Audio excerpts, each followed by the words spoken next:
ഒരുപാടൊക്കെ വളർന്നു പോയെങ്കിലും നമ്മൾ വിളിച്ചപ്പോ കരിക്കുടിയാവുന്നു.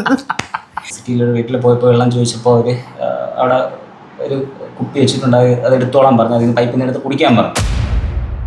ഹാങ്കറിംഗ് അപ്പറ്റൈറ്റിൻ്റെ പുതിയ പോഡ്കാസ്റ്റ് എപ്പിസോഡിലേക്ക് എല്ലാവർക്കും സ്വാഗതം. ഇന്ന് എന്നോടൊപ്പം ഉള്ളത് എൻ്റെ സ്കൂൾ കാലഘട്ടത്തിൽ എന്നോടൊപ്പം ഉണ്ടായിരുന്ന, എന്നാൽ സിനിമാ മേഖലയിലും സോഷ്യൽ മീഡിയ മേഖലയിലും വളരെ സജീവമായിട്ടുള്ള എൻ്റെ രണ്ട് സുഹൃത്തുക്കളാണ്, അരുൺ വെഞ്ഞാറമൂടും സജി മസൂദനും. ഇത് സജി നിങ്ങൾക്ക് എല്ലാവർക്കും കണ്ട് കുറച്ച് പരിചയമൊക്കെ ഉണ്ടാവും. എന്നാൽ അരുണ് നമ്മുടെ ബിഗ് സ്ക്രീനിൻ്റെ പിന്നണിയിൽ പ്രവർത്തിക്കുന്ന ഒരു ആർട്ട് ഡയറക്ടറാണ്. ആർട്ട് ഡയറക്ടർ എന്ന് പറഞ്ഞാൽ ഒരു 10-30ഓളം മൂവീസ് വർക്ക് ചെയ്തിട്ടുള്ള ഒരു ആർട്ട് ഡയറക്ടറാണ്. നമ്മുടെ സജി ഞങ്ങൾ ഒരുമിച്ച് തന്നെ ഒരുപാട് ചെറിയ ചെറിയ സോഷ്യൽ മീഡിയ എന്താ പറയുക കണ്ടന്റ് ക്രിയേഷനും എല്ലാം നമ്മൾ ചെയ്തിട്ടുണ്ട്. സജി ഫേസ്ബുക്കിലും ഇൻസ്റ്റാഗ്രാമിലും നോർമലി എല്ലാവർക്കും അറിയാം പുള്ളിയെ. അരുണിൻ്റെ ഇപ്പോഴത്തെ വിശേഷങ്ങൾ എന്തൊക്കെയാണ് അരുണേ? ഇപ്പോൾ പുതിയ വിശേഷങ്ങളെന്ന് പറയുന്നത്, ഇപ്പോൾ ചെന്നൈയിലാണ് സിനിമയുടെ ഷൂട്ട് നടന്നുകൊണ്ടിരിക്കുന്നുണ്ട്. ഏറ്റവും പുതിയ റിലീസിങ് വിശേഷം എന്ന് പറയുന്നത് മദ്രാസി ആയിരുന്നു. മദ്രാസി AR മുരുകദാസ് സാറിൻ്റെ ശിവകാർത്തിക മൂവി. അപ്പോൾ അത് എന്നെ സംബന്ധിച്ചിടത്തോളം വലിയ ഒരു ഹാപ്പി മൊമെൻ്റ് ആണ്. കാരണം ഇത്രയും ഒരു വലിയ ലെജൻഡ് ഒരു ഡയറക്ടറിൻ്റെ കൂടെ വർക്ക് ചെയ്യാൻ കഴിഞ്ഞു എന്ന് പറയുന്നത് ഒരു ഹാപ്പി മൊമെൻ്റ് ആണ്. കാരണം നമ്മളും നമ്മുടെ സ്റ്റഡി ടൈമിലോ അല്ലെങ്കിൽ നമ്മളൊക്കെ മുന്നേ കണ്ട തുപ്പാക്കി, ഗജനി അങ്ങനെയൊക്കെ ഉള്ള സിനിമയുടെ ഒരു ഡയറക്ടറിൻ്റെ കൂടെ വർക്ക് ചെയ്യുക എന്ന് പറയുന്നത് വലിയൊരു ഹാപ്പി ആയിരുന്നു. അപ്പോൾ അതാണ് റിലീസിങ് ഒരു സിനിമ മദ്രാസി. പിന്നെ ഇപ്പോൾ ഷൂട്ട് നടന്നുകൊണ്ടിരിക്കുന്ന സിനിമകളെന്ന് പറയുന്നത് സൂര്യയുടെ കറുപ്പ് ഓൾമോസ്റ്റ് പൂർത്തിയായി. ഇനി ഒരു 13-14 ദിവസത്തെ ഷൂട്ടേ ഉള്ളൂ. പിന്നെ പുതിയ ഷൂട്ട് തുടങ്ങിയിരിക്കുന്നത് മാഴ്സൽ, കാർത്തിയുടെ മൂവിയാണ്. Marcel കാർത്തിയുടെ movie. അതിൽ കല്യാണി പ്രിയദർശൻ ഉണ്ട്. പിന്നെ അത്യാവശ്യം ഒരു വലിയ കാസ്റ്റിംഗ്, സത്യരാജ്, പഴയ പ്രഭു, അങ്ങനെയുള്ള ഒരു വലിയ കാസ്റ്റിംഗ് നിരയാണ്. അപ്പോൾ നമ്മളെ സംബന്ധിച്ചിടത്തോളം വലിയൊരു ഹാപ്പി മൊമെൻ്റ് ആണ്. കാരണം തമിഴിലെ ഒരുപാട് വലിയ നമ്മൾ സ്ക്രീനിൽ കണ്ട ആൾക്കാരാണ്. അവരെ കൂടെയൊക്കെ നമുക്ക് വർക്ക് ചെയ്യാൻ കഴിയുന്ന ഒരു വലിയ ഹാപ്പി മൊമെൻ്റ് ആണ്. ഇപ്പോൾ കുറച്ച് ദിവസം നാട്ടിലേക്ക് എത്തിയിട്ടുണ്ട്, 2-3 ദിവസം നാട്ടിലുണ്ട്. അങ്ങനെ പോകുന്നു. നമ്മൾ ആ നാട്ടിലുള്ളപ്പോഴാണ് നൈസിന് പിടിച്ചത്. നമ്മളൊന്നൊരു കരിക്ക് കുടിക്കാൻ വന്നതാണ്. അതെ, ഞാനൊന്ന് സജിയെ വിളിക്കുന്നു, സജി നമ്മൾ കാണുന്നു. അതെ, അവിടെ നിന്ന് പെട്ടെന്നൊരു പ്ലാൻ നമുക്കിന്ന്. അതെ, ഒട്ടും പ്രതീക്ഷിച്ച പ്ലാൻ അല്ല. ഞാൻ ഇതെന്താന്ന് വെച്ചാൽ നമ്മളെ സംബന്ധിച്ചിടത്തോളം ഒരു പ്രോഗ്രാം എന്നുള്ളതിനുപരി നമ്മുടെ ഒരു എനിക്കൊരു കൂടിക്കാഴ്ചയാണ്. കാരണം നമ്മൾ സിനിമ അല്ലെങ്കിൽ സിനിമ കാര്യങ്ങളുമായിട്ട് ഓടി നടക്കുന്നതിൻ്റെ ഇടയിൽ പഴയ 2 സുഹൃത്തുക്കളുമായിട്ട് കുറച്ച് സമയം സ്പെൻഡ് ചെയ്യാന്ന് പറയുന്നത് ഒരു ഹാപ്പി മൊമെൻ്റ് ആണ്. സജിയുടെ വിശേഷം പറ. ഞാൻ என்ன பண்றேன்,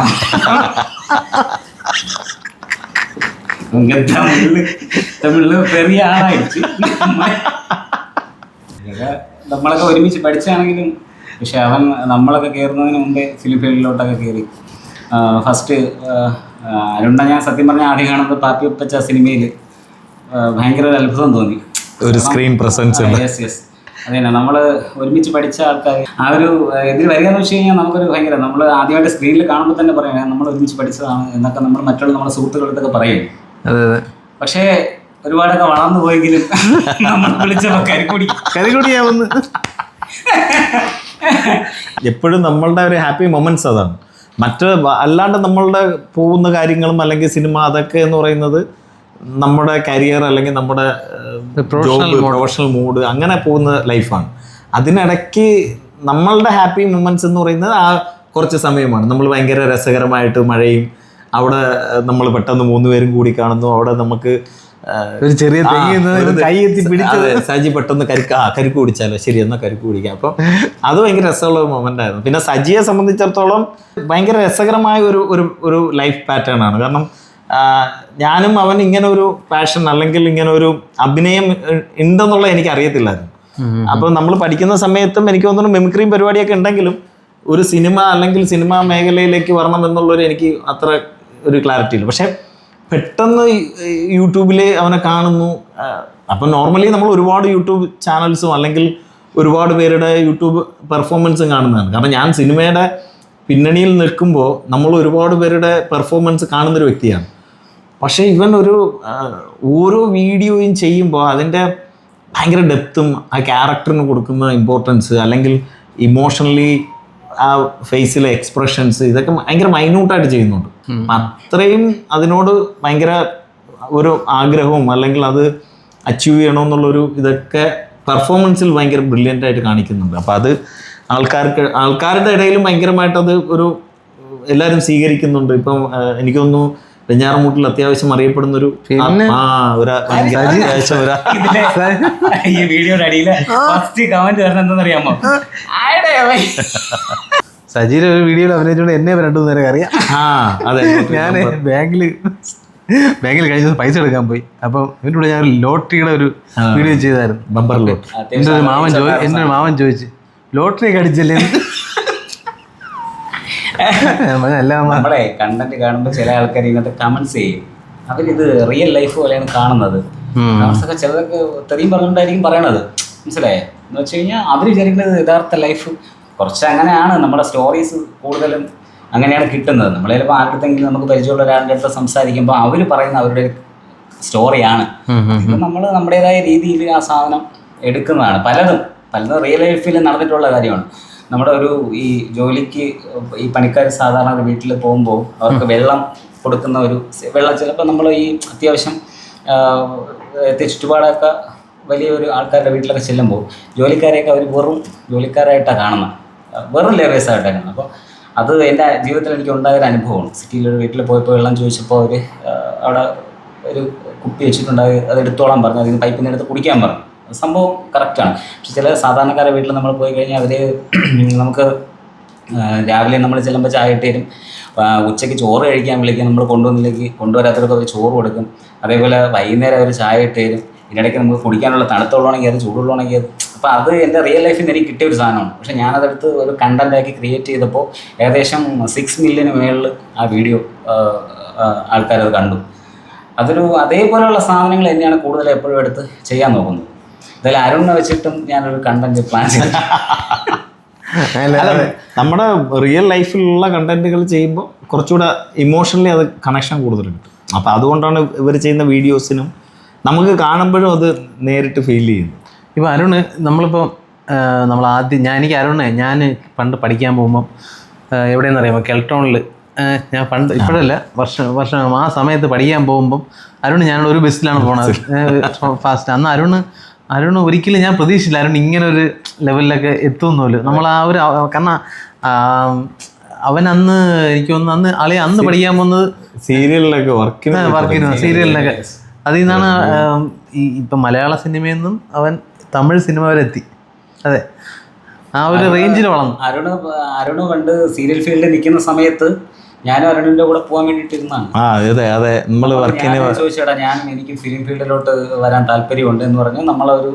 നമ്മൾ 10ാം ക്ലാസ് കഴിഞ്ഞതിന് ശേഷം പിന്നെ പലരും പല വഴിക്ക് അങ്ങ് പോയി. 10ാം ക്ലാസ് വരെ നമ്മൾ ഭയങ്കര ബോണ്ടിങ് ആയിട്ടുള്ളൊരു ഇതായിരുന്നു. പിന്നെ അതിനുശേഷം 2 വർഷം +1 +2 ഇല്ല. അപ്പം ഞാനും ഇവർക്ക് ഒരുമിച്ച് +1 +2 ഉണ്ട്. പക്ഷേ അരുണ് നമ്മളെ ഇടയിൽ നിന്ന് അങ്ങോട്ട് ഇത് പോയി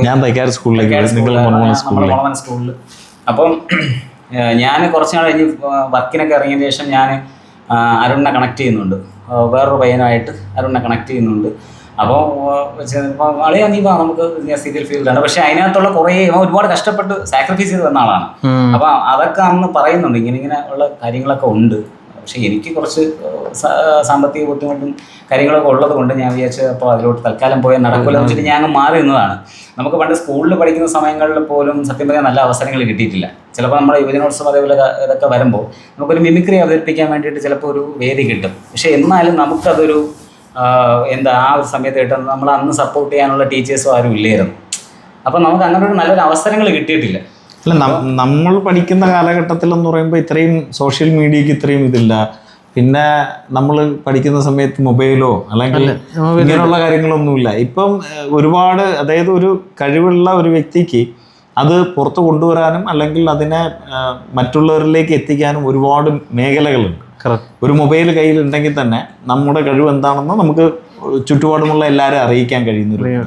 ഇപ്പോൾ എൻ്റെ കാര്യം എടുത്താൽ പോലെ ഈവൻ ഞാനെല്ലാം സിനിമയിൽ വർക്ക് ചെയ്ത് തുടങ്ങിയ സമയങ്ങളിൽ ഒരു ആർട്ട് ഡയറക്ടർ എന്താണ് ചെയ്യുന്നത് അല്ലെങ്കിൽ ഒരു ആർട്ട് ഡയറക്ഷൻ എന്നാൽ എന്താണെന്ന് ആർക്കും അറിയത്തില്ല. അപ്പം ഞങ്ങൾ തന്നെ ഇപ്പം ചില ആൾക്കാരുടെ അടുത്തൊക്കെ നമ്മൾ പോയിട്ട് എന്ത് ചെയ്യുന്നു, ഞാനിങ്ങനെ സിനിമയിലാണ്. അപ്പം സിനിമയിൽ എന്താ, ആർട്ട് ഡയറക്ടറാണ്.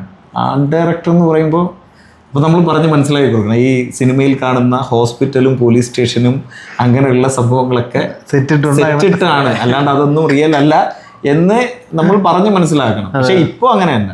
ഇപ്പോൾ ഒരുപാട് ഈ പറഞ്ഞ ക്രിയേറ്റീവായിട്ട് തിങ്ക് ചെയ്യുന്ന ആൾക്കാരുണ്ട്. ഒരു സിനിമ കണ്ടിട്ട് ആ സിനിമയുടെ വിഷ്വൽസ് റിപ്പീറ്റ് ചെയ്ത് അതിനകത്ത് കാണുന്ന വിഷ്വൽസ് അത് ആർട്ടാണെന്നും അതിൻ്റെ ഡീറ്റെയിൽ മനസ്സിലാക്കി അതിൻ്റെ ആർട്ട് ഡയറക്ടർ ആരാന്ന് തിരക്കി അവർക്ക് മെസ്സേജ്. നമുക്ക് അങ്ങനെയൊക്കെ ഇപ്പം ഒരു എക്സ്പീരിയൻസ് ഉണ്ട്. കാരണം നമ്മളെ സിനിമകൾ കണ്ടിട്ട് അല്ലെങ്കിൽ നമ്മൾ ചെയ്ത വർക്കുകൾ കണ്ടിട്ട് നമുക്ക് മെസ്സേജുകൾ, ആ സെറ്റ് നല്ലായിരുന്നു, നല്ല രസമുണ്ടായിരുന്നു, അല്ലെങ്കിൽ അങ്ങനെയൊക്കെ കമ്മ്യൂണിക്കേറ്റ് ചെയ്യുന്നുണ്ട്. അപ്പോൾ അതെല്ലാം ഇപ്പം ഈ പറഞ്ഞ സോഷ്യൽ മീഡിയയിൽ വന്ന ഒരു പ്ലസ്സാണ്. കാരണം ഇപ്പം മഞ്ഞുമൽ ബോയ്സ് ചെയ്ത ആർട്ട് ഡയറക്ടർ, പുള്ളിയുടെ സെറ്റുകൾ ഒരുപാട് സംസാരിക്കപ്പെട്ടു. അപ്പം എനിക്കാണെങ്കിലും ഞാൻ സുഴൽ എന്ന് പറയുന്ന ഒരു സീരീസ് ചെയ്തിട്ട് അതിൻ്റെ ഫെസ്റ്റിവൽ സീക്വൻസ് ഒക്കെ ആ സെറ്റാണെന്ന് അത് മനസ്സിലാക്കി അതിനെപ്പറ്റിയൊക്കെ സംസാരിക്കുക. അതെല്ലാം സോഷ്യൽ മീഡിയ വന്നതിൻ്റെ ഒരു പ്ലസ്സാണ്. പക്ഷെ നമ്മുടെ കുട്ടിക്കാലം അല്ലെങ്കിൽ നമ്മൾ പഠിച്ചിരുന്ന സമയങ്ങളിൽ നമുക്കതില്ലായിരുന്നു. ഇപ്പോൾ സജി പറഞ്ഞ പോലെ അന്ന് ഒരുപാട് കഴിവുകളുള്ള ഒരുപാട് പേരുണ്ട്. പക്ഷെ അവർക്കൊന്നും അത് പുറത്ത് കൊണ്ടുവരാനോ അല്ലെങ്കിൽ അതിൻ്റെ ഒരു ഏത് മേഖലയിലേക്ക് തിരിയണം, അല്ലെങ്കിൽ നമുക്ക് നമ്മുടെ ഉള്ളിലുള്ള കഴിവ് നമുക്ക് ഇങ്ങനെ ട്രാവൽ ചെയ്താലോ എന്നൊന്നും നമുക്ക് പറഞ്ഞു തരാനായിരുന്നു. നമ്മൾ നമ്മുടേതായ ഒരു ട്രാക്കിൽ പോകുന്നു. ഇപ്പം ഞാൻ സജി പറഞ്ഞ പോലെ ഞാൻ പഠിച്ചു കഴിഞ്ഞിറങ്ങിയതിന് ശേഷം നമുക്ക് ഭയങ്കര ഒരു ആഗ്രഹമുണ്ട്. അപ്പോൾ പക്ഷേ നമ്മൾ അവിടുന്ന് സിനിമ എന്ന് പറയുന്നത് എവിടെയോ ഒരു വലിയ ദൂരമാണ്, നമുക്ക് കയ്യെത്തി പിടിക്കാൻ പറ്റാത്ത, അല്ലെങ്കിൽ അത്രയും വലിയ ദൂരമാണ്. കാരണം ഞാൻ അത് അനുഭവിച്ച ഒരാളാണ്. ഞാൻ ഒരു ഏകദേശം 3-4 വർഷങ്ങൾ സീരിയലിൽ വർക്ക് ചെയ്ത് ആ സീരിയലിൽ നിന്നാണ് സിനിമയിലേക്ക് പോകുന്നത്. അപ്പോൾ സിനിമയിൽ ചെല്ലുമ്പോൾ സിനിമാക്കാർക്ക് അന്ന് സീരിയലുകാരുടെ അടുത്തൊരു പുച്ഛമുണ്ട്, ഭയങ്കരമായൊരു പുച്ഛമുണ്ട്. അപ്പോൾ അതൊക്കെ ഞാനിന്നും മറക്കാത്ത കുറേ സാധനങ്ങളാണ്. കാരണം നമ്മൾ ചെല്ലുന്ന സമയത്ത് എവിടെ നിന്നാണ് വന്നേക്കുന്നത്, അപ്പോൾ അതിങ്ങനെ സീരിയലിൽ നിന്ന് വർക്ക് ചെയ്തിട്ട് വന്ന ആളാണ് അല്ലെങ്കിൽ വന്ന പയ്യനാണ്. ഓക്കെ, സീരിയലിൽ നിന്ന് വന്ന പയ്യൻ എന്ന് പറയുന്ന ഒരു നമ്മളെ ഒരു ചെറിയ ഒരു സ്റ്റെപ്പ് താത്തി കാണുന്നൊരു സിസ്റ്റം ഉണ്ടായിരുന്നു.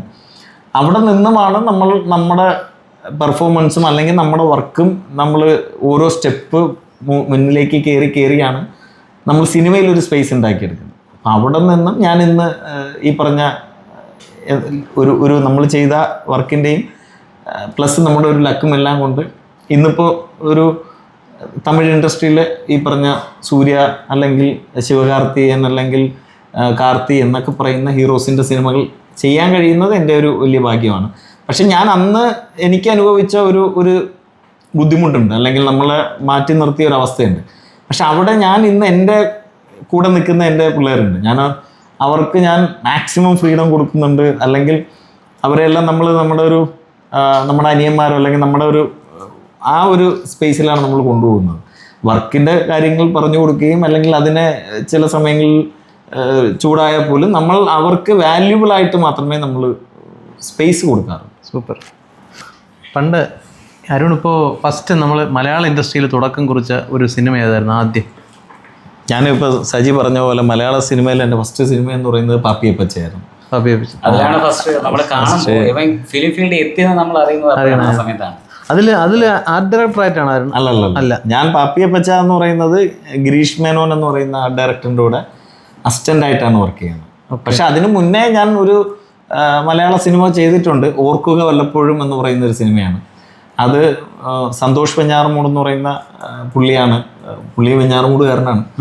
പുള്ളിയുടെ കൂടെയാണ് ഞാൻ എൻ്റെ സിനിമ അല്ലെങ്കിൽ ഇതിൻ്റെ എല്ലാം തുടക്കം. കാരണം പുള്ളിയാണ് എൻ്റെ ഗുരു എന്ന് പറയാൻ പറ്റുന്നത്.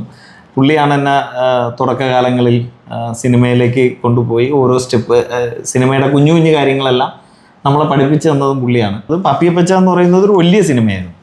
കാരണം 120 ദിവസം ഷൂട്ട്, ഒരുപാട് സെറ്റുകളും, ദിലീപ് കാവ്യമാധവൻ എന്ന് പറയുന്ന അങ്ങനെ ഒരു വലിയ സിനിമയിൽ വർക്ക് ചെയ്യുന്നത് പാപ്പിയപ്പച്ചയാണ്. അതിൽ ഞാൻ അസിസ്റ്റൻ്റ് ആയിട്ടായിരുന്നു. അവിടെ നിന്നും ഗിരീഷേട്ടൻ്റെ കൂടെ എനിക്ക് തോന്നുന്ന ഒരു 10ഓളം സിനിമകൾ അസിസ്റ്റൻ്റ് ചെയ്തിട്ടുണ്ട്.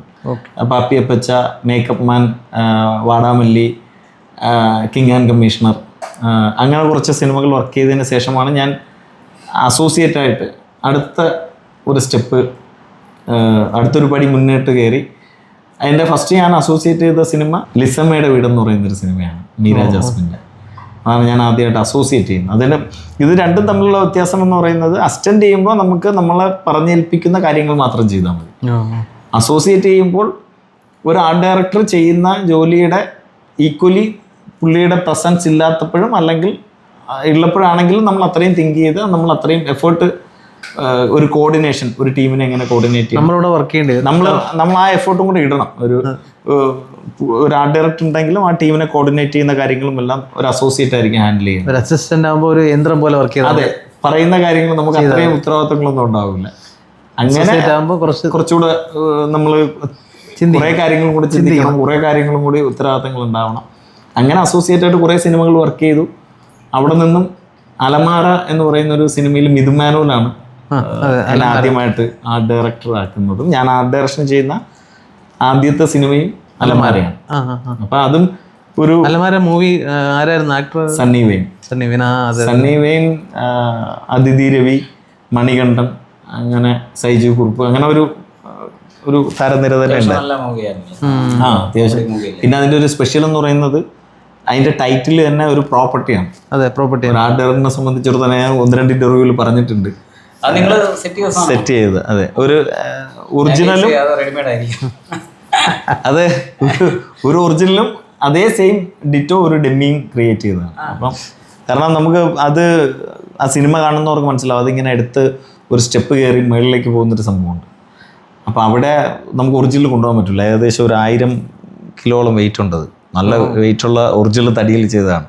അപ്പോൾ അതിൻ്റെ ഞങ്ങൾ എന്ത് ചെയ്തു, അതിൻ്റെ ഒരു സെയിം ഒരു 250 kg ഡെമ്മി ക്രിയേറ്റ് ചെയ്തിട്ട് ആ ഡെമ്മിയാണ് നമ്മളെടുത്ത് കയറുന്നത്. പക്ഷെ കാണുമ്പോൾ നമുക്ക് രണ്ടും സെയിം ആയിട്ട് തോന്നും.